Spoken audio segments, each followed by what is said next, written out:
Ainda acreditava que o Deus da Bíblia é de fato o Deus verdadeiro. Acreditava que Ele é o eterno, o infinito, perfeito, maximamente benevolente, que Ele é o próprio amor em pessoa.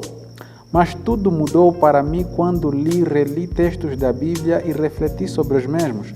Percebi que o Deus da Bíblia não pode ser o eterno, o infinitamente sábio, bondoso e justo. Na verdade, ele se parece mais com um ser humano imperfeito, selvagem, déspota, racista, narcisista e maquiavélico. Meu nome é Joaquim Tipoque, seja muito bem-vindo ao canal Desafiando o Sagrado. Neste vídeo eu vou lhe mostrar que o Deus da Bíblia não é onisciente, perfeito, maximamente benevolente e justo.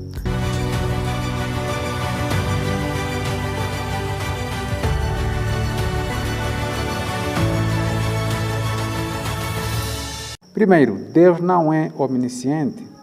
Na Bíblia é dito várias vezes que Deus se arrepende. Se de fato Deus se arrepende, então Ele não é onisciente e imutável, porque o arrependimento é coisa de seres finitos. Seres finitos como nós seres humanos se arrependem porque não sabem todas as coisas, não podem calcular com precisão as consequências de determinada ação no presente.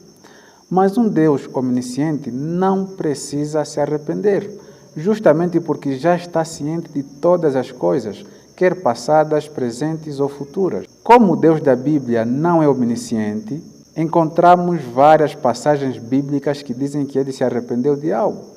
Em Gênesis 6, versos 6 e 7 está escrito o seguinte: Javé arrependeu-se de ter feito o homem sobre a terra e afligiu-se o seu coração. E disse Javé: farei desaparecer da superfície do solo os homens que criei, e com os homens os animais, os répteis e as aves do céu, porque me arrependo de os ter feito. Se o Deus da Bíblia fosse mesmo onisciente, não poderia se arrepender de ter feito seres humanos, porque ele saberia, antes mesmo de criar os próprios seres humanos, que eles se tornariam corruptos, pecadores.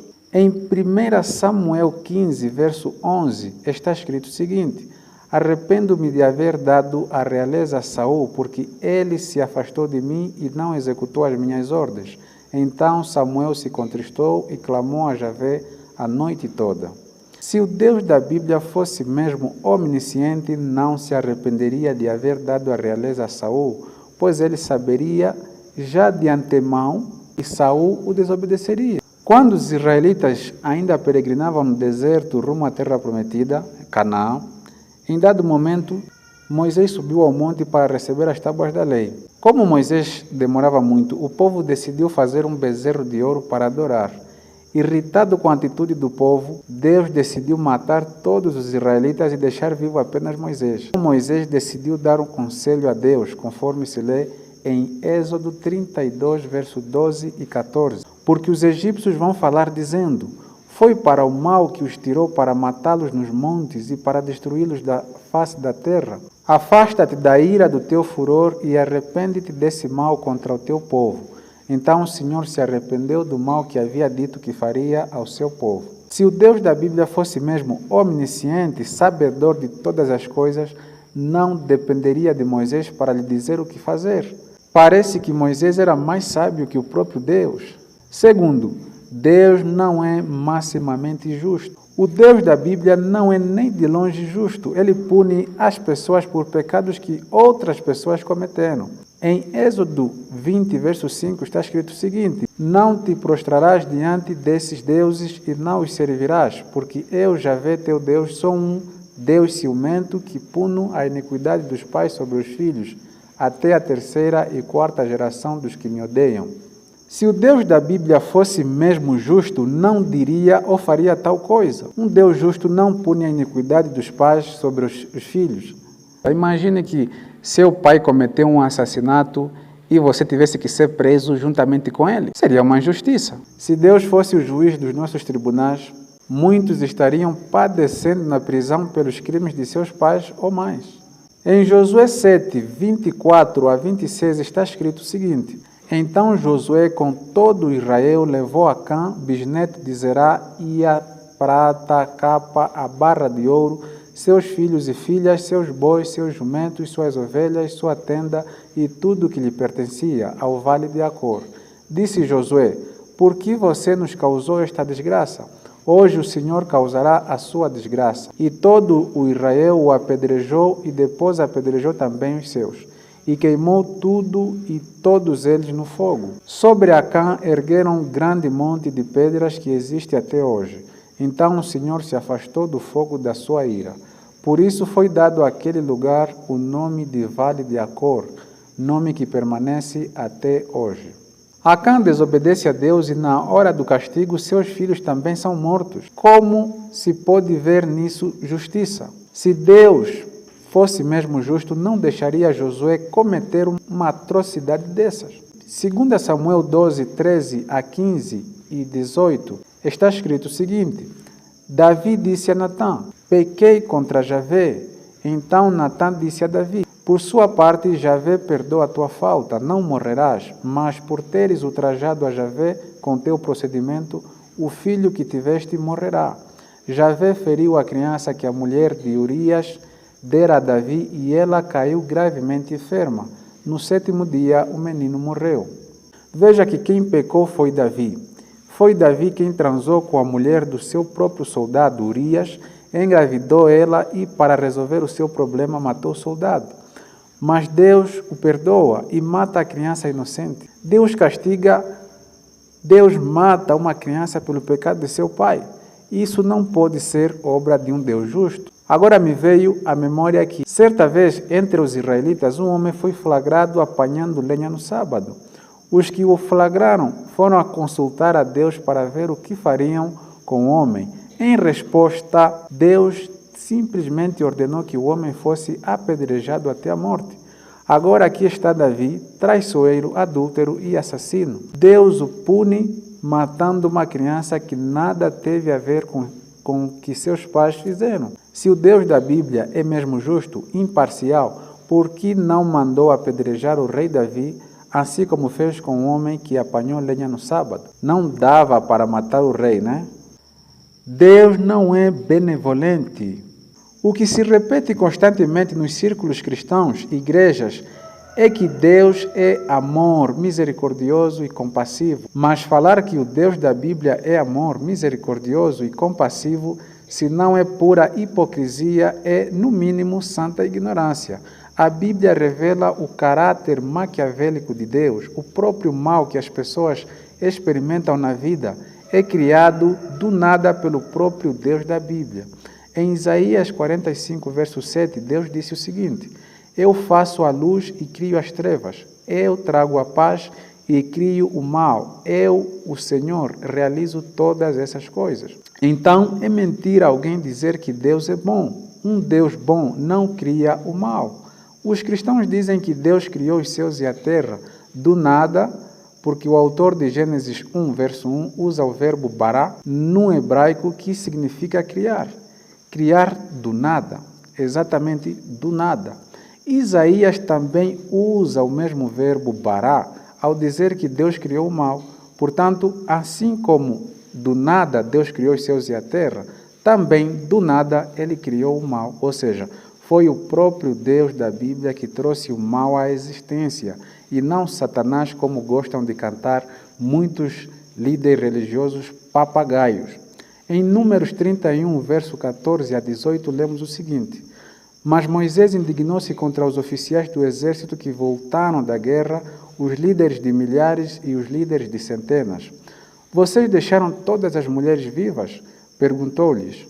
Foram elas que seguiram o conselho de Balaão e levaram Israel a ser infiel ao Senhor no caso de Peor, de modo que uma praga feriu a comunidade do Senhor. Agora matem todos os meninos e matem também todas as mulheres que se deitaram com o homem, mas poupem todas as meninas virgens. Reflita nesse texto e tenta ver nisso um Deus bom. Se você conseguir enxergar um Deus bom, eu terei que desconfiar da tua sanidade.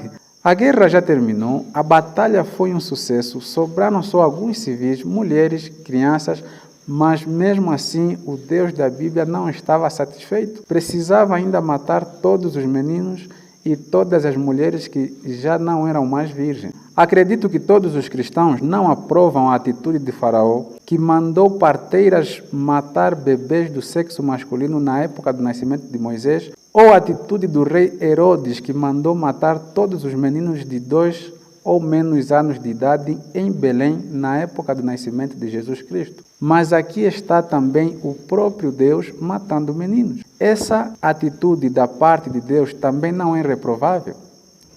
Veja que os meninos e as mulheres que já não eram mais virgens são mortos, mas as virgens são poupadas. Por que será? Porque a preferência às virgens? Porque eram mais úteis, né? Úteis com toda a certeza não para trabalhar na horta de Moisés, do soldado, do levita ou do sacerdote, porque se fosse assim, as outras mulheres e até os meninos também poderiam ser úteis. Será que era para se casarem com jovens judeus? Também não pode ser, porque os judeus eram proibidos de casar-se com outras raças. Essas virgens foram poupadas simplesmente para serem escravas sexuais. É nisso que os meninos e as mulheres que já não eram mais virgens não poderiam ser úteis para o povo santo de Deus. Tente agora enxergar nisso um Deus bom. Em Deuteronômio 20, verso 10 a 15, Deus ordena o seguinte ao seu povo santo: quando vocês avançarem para atacar uma cidade, envie-lhe primeiro uma proposta de paz. Se os seus habitantes aceitarem e abrirem suas portas, serão seus escravos e se sujeitarão a trabalhos forçados. Mas se eles recusarem a paz e entrarem em guerra contra vocês, sitiem a cidade. Quando o Senhor, o seu Deus, entregá-la em suas mãos, matem ao fio da espada todos os homens que nela houver. Mas as mulheres, as crianças, os rebanhos e tudo o que acharem na cidade será de vocês. Vocês poderão ficar com os despojos dos seus inimigos, dados pelo Senhor, o seu Deus. É assim que vocês tratarão todas as cidades distantes que não pertencem às nações vizinhas de vocês. Repara que Deus ordena aos israelitas que quando fossem atacar um outro povo, antes do ataque oferecessem uma proposta de escravidão, que ele chama de proposta de paz. Caso o povo recusasse a proposta, então com a ajuda de Deus, eles devem matar todos os homens da cidade e então escravizar suas mulheres e filhos. Essa é a ordem do Deus que dizem ser bom, que não ama a escravidão, a guerra e o massacre de pessoas. Em 1 Samuel 15, verso 1 a 3, lemos o seguinte: Samuel disse a Saul: Eu sou aquele a quem o Senhor enviou para ungí-lo como rei de Israel, o povo dele. Por isso, escute agora a mensagem do Senhor. Assim diz o Senhor dos Exércitos: castigarei os amalequitas pelo que fizeram a Israel, atacando-o quando saía do Egito. Agora vão, ataquem os amalequitas e consagrem ao Senhor para a destruição tudo que lhes pertence. Não os poupem, matem homens, mulheres, crianças, recém-nascidos, bois, ovelhas, camelos e jumentos. Olha, os amalequitas atacaram os israelitas na época de Moisés e Josué de fato, segundo a própria Bíblia. Mas a essa altura, a época de Samuel e Saul, já se tinha outra geração, onde praticamente as pessoas nada tinham mais a ver com o que aconteceu na época de Moisés. Sinceramente, matar crianças e até bebês recém-nascidos é demais. Continuar a ir à igreja, a cantar que Deus é amor, misericordioso, compassivo, se não é a mais pura hipocrisia, é muita ignorância, porque claramente esse Deus é um psicopata dos piores. Deus é quem manda espíritos malignos. Para os cristãos, os espíritos malignos, os demônios atormentadores, os espíritos enganadores, são todos provenientes de Satanás. Mas na Bíblia é dito que o próprio Deus também manda espíritos malignos, espíritos mentirosos. Em 1 Samuel 16, verso 14 e 23 está escrito: O Espírito do Senhor se retirou de Saul e um espírito maligno, vindo da parte do Senhor, o atormentava. Sempre que o espírito mandado por Deus se apoderava de Saul, Davi apanhava sua harpa e tocava. Então Saul sentia alívio e melhorava, e o espírito maligno o deixava.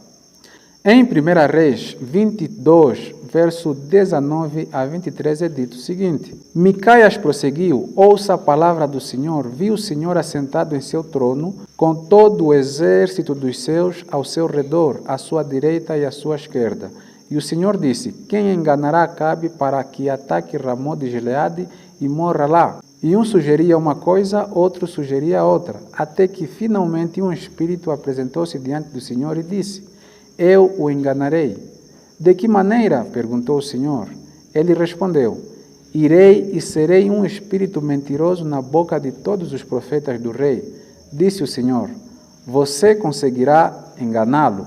Vá e engane-o. E o Senhor pôs um espírito mentiroso na boca destes seus profetas. O Senhor decretou a sua desgraça. Então, você consegue ver como esse Deus é maligno, é mau, que nem tudo o que é mau vem de Satanás, que é o próprio Deus quem faz o mal às pessoas? Bom, eu te agradeço por teres assistido este vídeo até o final. Você viu como o Deus da Bíblia não é nem de longe um Deus onisciente, imutável, maximamente perfeito ou maximamente benevolente.